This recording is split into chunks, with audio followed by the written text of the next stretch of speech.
Hello, everybody, and welcome to my 2025 Summer Lunch and Learn series. And I'm Helen Panos, Dynamis Learning, K through 12 tutoring, SAT, ACT prep company.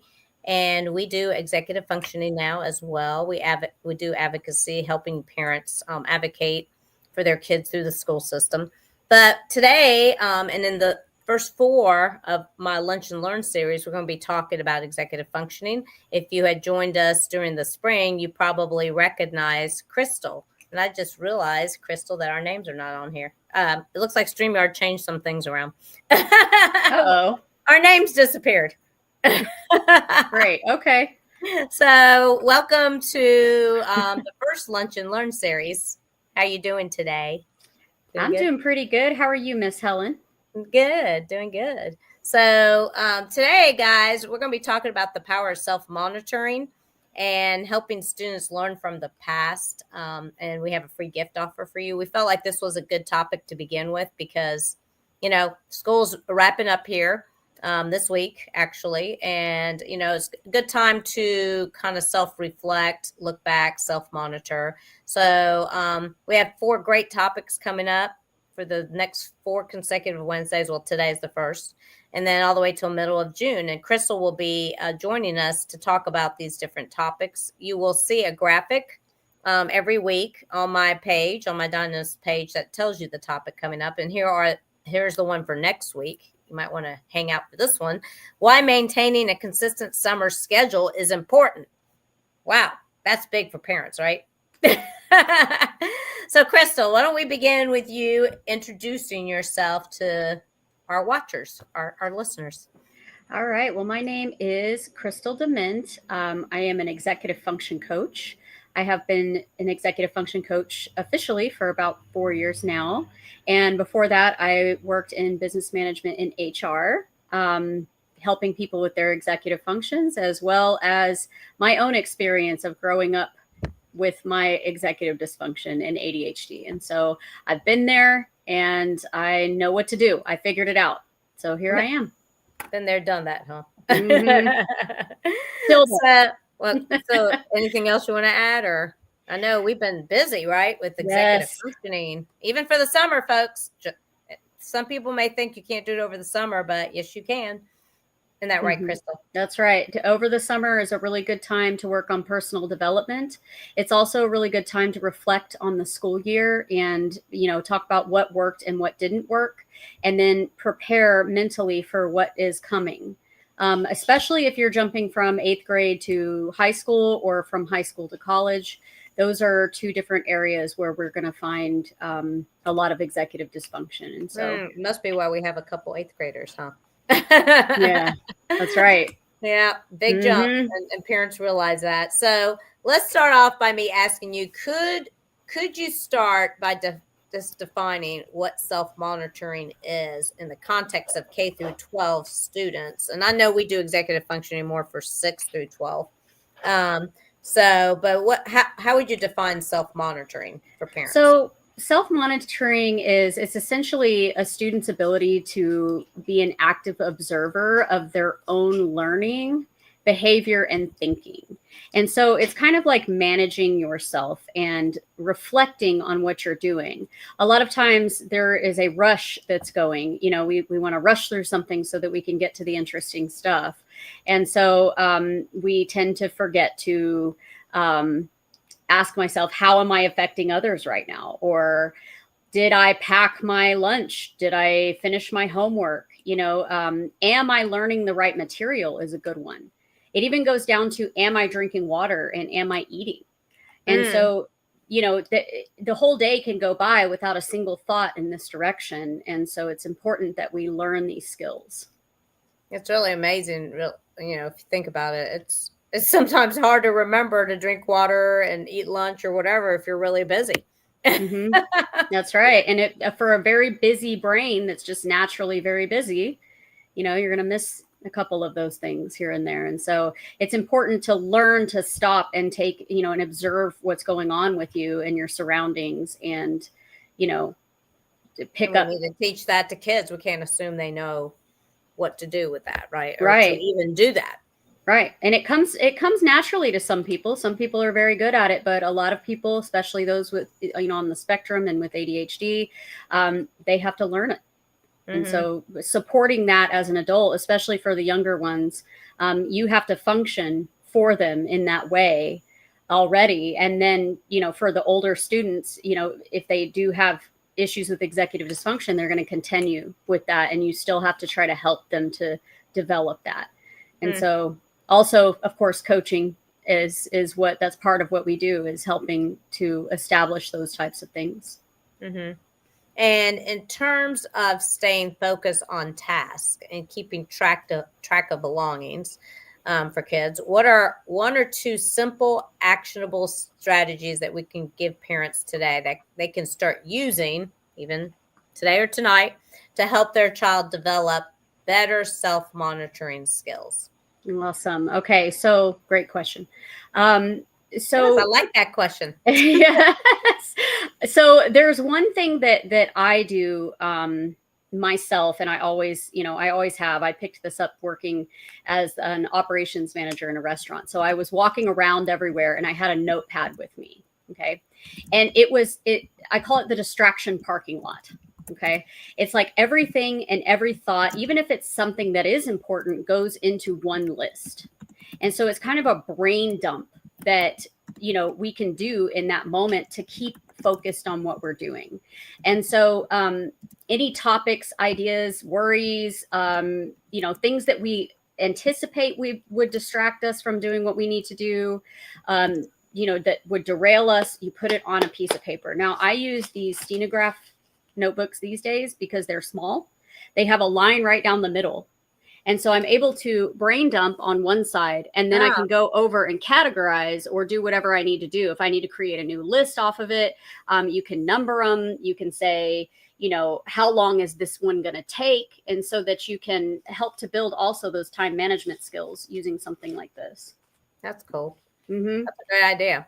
Yeah. I like that. Any other? Do you want to give another strategy? Sure. Yeah. So another good one would be a launch pad. Okay. So in a launch pad in my home specifically looks like a piece of furniture that's by the front door, has the Hmm. calendar, and it has spaces that are labeled. This is important if you want consistency, for backpacks. The agenda goes in one spot that comes home from my children so that I can sign that. There's a place where when paperwork comes home, we have folders there. Some of it is for assignments they had and not. So you have your like a purse there, keys, everything that goes in that spot. Like, this is where I stop before I move on to the next thing or before I leave the house. And in that spot, that's where you can do that self-monitor, is like, okay, do I have everything I need? Did we do the homework? Did we? And you walk past it every day too. So it reminds you to stop and think about what's going on. Hmm. And so that is another really good way to do that at home.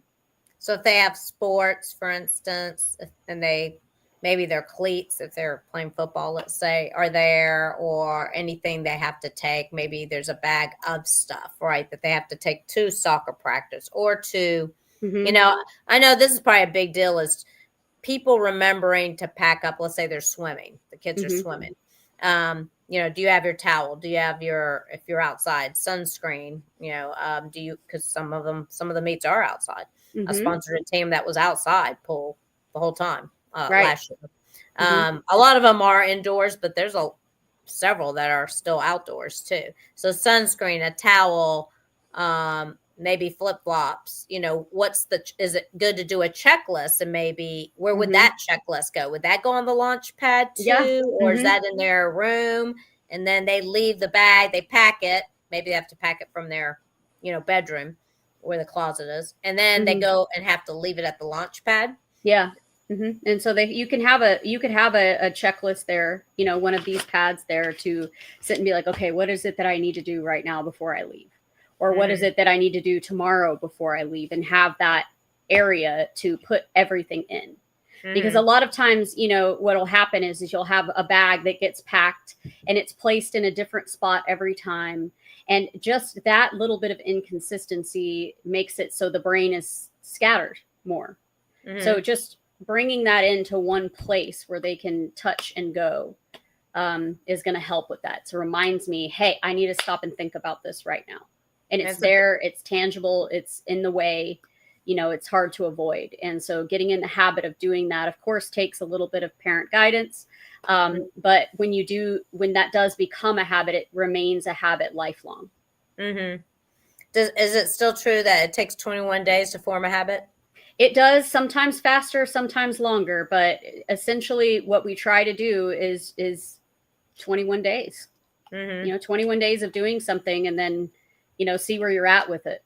And I'm thinking about vacations right now and how important executive functioning actually is to vacations, right?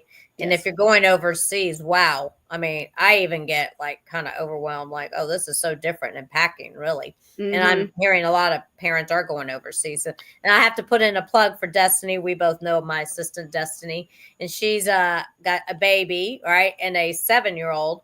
And this is the first trip really for both the kids, of course, the 1-year-old for sure. And so her and her husband sat down and planned out on Sunday, because they got to go to San Francisco and then they're going to Yosemite, how, what they were doing it well in advance, because I got the kids. And then what about their snacks and all this stuff? And, teaching the little boy who's kind of getting old enough to kind of know how to do this, but planning out where they would go in San Francisco, because they only have maybe a couple days total before they pick up a car and drive, right? So, you have to, that's quite a trip actually to plan, because you got to think about young kids on a plane. Then you got to think about, how do you get to your hotel? And then what are you going to do? And then the weather, because I wondered the weather is actually colder than you would think in the San Francisco Bay Area. Right. Even in June, I got surprised my first time out there. So, and she looked at that, and then I said, okay, then you got to worry about safety, right? In this day and time with kids. And so we talked about some places I knew of, and I suggested, well, I know somebody that works in San Francisco. Do you need to speak to them? Or do you, all this stuff? Because a lot of people do ask on Facebook, hey, I'm going here. What are your recommendations about restaurants or whatever? So, and then it has to be kid-friendly stuff for them, not, they are going to, I think, her husband's interested in technology and stuff like that. So they're going to go over to Silicon Valley one day. Cool. But it's interesting to hear all they're doing is going for 6 days, but look at all of what they'd have to do. Right. And so the issue often arises of what is it? How do I even start planning something like that? And of course we are using it more and more, but the accessibility tool, which is AI, helps out a lot with that. So going to AI and typing or somebody, if you don't want to admit that it's you, but is going on a trip to San Francisco and has these children that are these, and they did. She used ChatGPT. He uses Grok, I think. So they kind of were like using their own one that they use, that they like the best, that they prefer. She told me, I asked her if she used ChatGPT, and she said yes. I thought that was cool. Yeah. Because I used it too on a trip for December to see what it would do. Because at first I was looking for what's a midpoint from Atlanta to Dayton. Then it told me. I said, is there any other city? They told me. Then I said, well, is there a hotel that's in a safe neighborhood that's close to the interstate? Like, you got to be pretty specific with it, right? Right. Glad you brought up AI. And then, and so it gave me, it said what the cities were, specifically neighborhoods, and then what the exit numbers were. And then I said, are there hotels that would allow a dog for one night? That's all we're doing is just staying over one night, possibly. Which we didn't end up doing any of this, but it was interesting to test it out that way. And then it told me the names of the hotels, but then I don't know if it would give ratings on AI. So I went on, Google and looked at those specific hotels. Right. So I don't know if it does ratings or not, or reviews. I'm not sure. I actually have never tried to do that, so I don't know. But it's something to look at. Yeah, it was great because I think it's faster than trying to Google that. Yeah, and trying to figure it out. And you could ask it, what is it that I need to know? Or how should I plan this? for our situation. Mm-hmm. And it can throw out, you can start the conversation right there, and it'll throw out like, well, you need a plan. You need to make sure you pack this, this, and this, and this. You need to make sure that you have a separate bag for this, this, and this. And so that's, it's been very helpful for a lot of people in that way. It's just, And I would think all if about you're that prompt. flying overseas, then you could ask it about requirements through the airport as well. Right. Exactly. So what is it that I need to think about before I leave? It's like, well, do you have everything for flying overseas? Do you have your passport? It might even go there. Now that you say that, speaking of planning way ahead, right? If you're planning an overseas trip, sometimes you do it 6 months in advance, right? So you could ask it,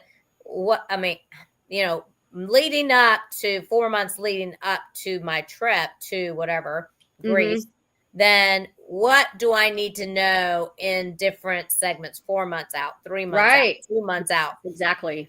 Isn't that crazy? It's almost like perfect. I think I would plan a wedding that way now. Yeah.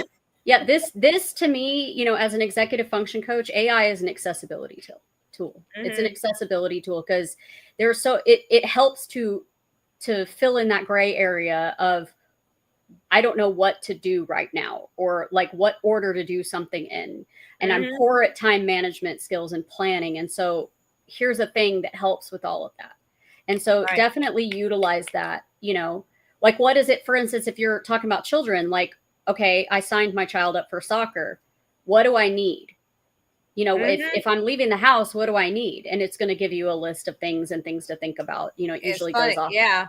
I see parents asking that on certain Facebook pages. Oh, I just did this, and I've not done this before. Or I know some of you guys probably know how to do this. And then they send out like a big Facebook page where they're going to get about 50 comments. Right. Yeah. It may not be so good for executive functioning. And in your mind, reading all those comments. And then you're trying to decipher. And now it gets more complicated because you're trying to decipher between all these comments, right? Right. And then there's opinions in there and all kinds of things when, you can pull from more. That would be another interesting thing we should talk about sometime, is how to, when you're asking people for recommendations, how do you evaluate and just get rid of certain things? I assume people would know how to do that, but maybe not. Well, you'd be surprised at the amount of people that don't know how to find relevant information. Like they can't tell the difference between what's in a fact and what's an opinion. And so that causes a lot of issues. And I think that definitely is something that people need to learn. And if people, even when people are commenting back to you, you do have to decipher, is this a fact? Because, and I'll say, I know this because blah, blah, blah. This happened to me or my husband, or that implies a fact. But if people are just saying stuff, then you should probably assume it's their opinion. Yeah. They liked, or from their one experience that they had. Right. Yeah. Oh, I went to Nashville. Oh, I'd like to know where you went to Nashville, or what restaurants did you like? That's my favorite. Which restaurants did you like? That actually ties right back into self-monitor too, because if we're sitting here like, okay, I want to make sure, you stop and you think about it for a second. Is that a fact that I can count on? And then go research something that somebody says to be sure, because if it's just, a one-off and it rained the one time the person went there, and they're like, well, you got to make sure that you bring an umbrella and this and that because it rained one time. And if it was 10 years ago, how do you know the restaurant's still open? Let's take Maui, for instance, right? Yeah. Lahana, a lot of those restaurants are not there anymore. Right. So anybody that went, even 10 years ago, probably couldn't tell you where to go now.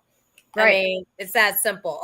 And menus change. So anytime I ask like that and the people give me restaurants, I would probably then just go to Google, look up that restaurant and look at their menu and see if I personally like that. Because my type of eating is different from others. Right. Even my own husband. Yeah. And so that is something that does take time to develop, with executive dysfunction, is figuring out what's relevant and what's not. So there you go. Yeah. Interesting. Basic stuff, right? Yep. Basic stuff. Things we would assume everybody knows, but not necessarily. Right. And that's the sad thing about executive dysfunction is it's stuff that a lot of people assume you just should be able to do or should be able to know, when it actually is just something that they need to be taught. You know? And that's why I was always wondering, like, how, like, somebody asked me, I taught her how to use the Chat GPT this weekend, and we're on a female nonprofit organization. We're on the board. And I said, well, she goes, I've kind of got a rough draft for the year. I said, well, have you thought about using AI to do that? And so I said, let's do it. And so I did it, and I was amazed at what it came up with. I was like, wow, look at this. And, you know, even as simple as if you'd like to attract 30 to 50-year-old women to the organization, what kind of events would you do? And what themes would you do? I mean, it was amazing to see. Like, some of those ideas I can't even come up with, and I'm pretty creative, but I was like, wow. And to say it to our audience, you do have to fact check things that come up on AI. You know, because the way that it's designed, it's designed to predict the next word in the sentence. You know, and that's really what it's designed to do based upon what it knows from a set amount of information. And so it can give you like ghost recommendations for things that just aren't real, you know. So you have to make sure that you check, you know, to see. I do know that there is now a research, at least with Gemini, which is what I use most of the time. There is a button where you can do deep research on things. So that's awesome. Good. Yeah, you can actually go in. That'll be to come then, because AI is going to be introduced to K through 12, I guess, education. So I would think some of that research stuff is going to like really elevate, probably. Right. That's a component they'll have to add. Well, that's interesting. Yeah, I mean, because I always, and she says to me, how did you know, like I'm explaining some things about my business. And she goes, well, how did you know to do that? And I'm like, oh, that's a good question. I don't know. Coaching, listening to people, meeting people, asking other entrepreneurs, hey, I've got this problem. Do you know anybody that can help me solve that problem? I mean, so I don't even know the answer when she asked me like that. Like, how did you know to do this? Because I'm inquisitive. Yeah. And then I was asking ChatGPT, because we're trying to do a raffle more digitally. And I found links that will help us do that. So change the way, I mean, this thing is amazing for kids, definitely for self-monitoring. You can ask for maybe a checklist that's more specific to after you coach with someone, then they say, okay, you need to be able to do this and this and this. Right. But I know you have a bunch of tools. Right. Well, don't you? You have how many tools there, Krystal? Like over 1,000 tools, you know, and I create them all the time for different people, for specific situations with clients. I'll customize tools for sure. Yeah. So yeah, you can get these general tools, but they may not fit your personality, your whatever. Yep. And so, yeah, we go in and we talk about it. I also like to, especially with students, I like to engage them in creating their own tools, because it helps, you know, that engagement is enough to keep them focused on what they're looking at, and they actually will learn the information and they're more likely to use the tool. And so that's another thing that I do with people. And I was just thinking, like, I think a lot of us adults think we show a child a way to do something, right? I just heard this from a parent yesterday that's probably going to do executive functioning with us. And I'm thinking, okay, but that worked for you. But you're not maybe the same as your child in personality, right? And just because then we show it to them and they're like, why can't they get this? I don't get why they can't get this. How many times do I have to show it to them? Right? Yeah. Have you not heard that, Krystal? All the time. You probably know that from your own children. Yes. And I'm just thinking about that. Like, that's why you got to know a bunch of tools, because you got to try what works for one person doesn't work for another. Right. You know, and I do see, I see patterns in what people end up using. And so I try to recommend those, you know, those types of things first, and then go from there. Doing it for so long. Yeah. And so I can see the, you know, the patterns and where things work and where they don't. And I do want to say that you are skilled at personality and understanding what a personality type is, which is important. Yes, I am to the point where I can see it without looking at anything. You know, I can talk to a person for a few minutes, sometimes figure it out, you know, at least what they're presenting in that moment. You know, I can figure out what their personality types are usually. So it's very helpful in this industry because, you know, a lot of times they don't know themselves well enough to tell me what they need. You know, but if we can use that data, like usually people that are like you, like this, we can go that direction and try to navigate through that. And so I That's cool. like it for that reason. Yeah. Yeah, that's cool. Yeah, because so what we learned, folks, I guess the moral of the story is, and to conclude, is what we were taught back in the day might be just like I could probably count it on my hand, right? 5 ways to organize or whatever. But there's so many other tools nowadays, and those ways that we were taught as adults may not work for your child, or it may work for one child but not the other child. They have to do it differently. So that's what we're kind of talking about, and that would help with self-monitoring, right, and help them be successful.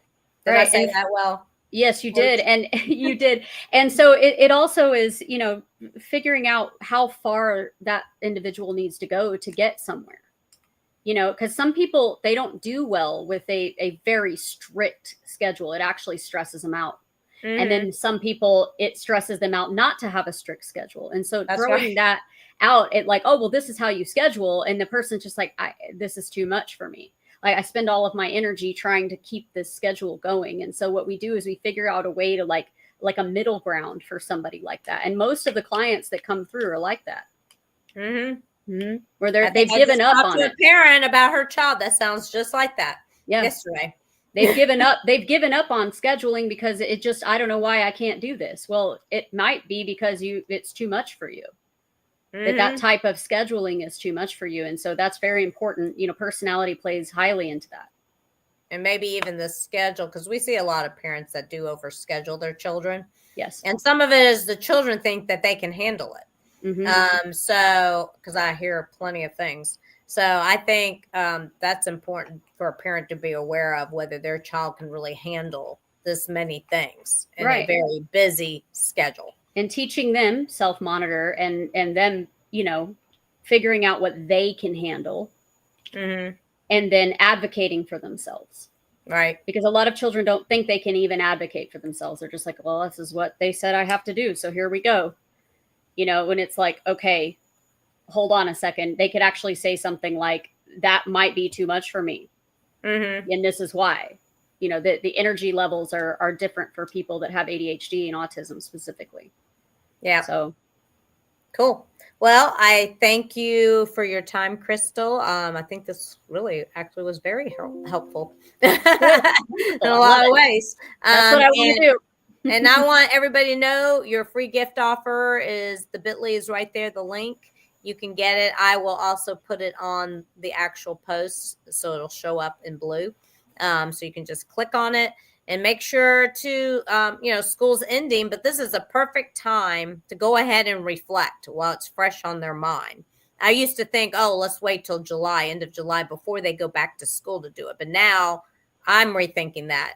Now is the best time to do it. And I've already done it with the kids that I tutor myself. And it's really been quite, you know, a breath of fresh air, I think. And the child's like, oh, you know, it really wakes them up to, okay, this is where I need to change some things for next year. And then there's a SMART goal planner, which you can also get. So I can include that as well, because we've sent it to all our Dynamis parents already. And that's a good thing to go ahead and set the goals for next year. And you can tweak them at beginning of August if you like. But I used to wait till August as well to send that out. But I'm starting to send that out a lot earlier now. So any of these are great tools. Speaking of tools, I call them tools as well. The more you have in your toolbox, the better, parents. Right. So thank you again, Krystal, and everybody. I hope you have a great rest of your day and almost end of school year, right? Just a couple days left. All right. Have a great summer, but we will be back on every Wednesday at 12 noon Eastern time between now and the end of September with a topic. So look for us there. All right. Take care. Bye-bye.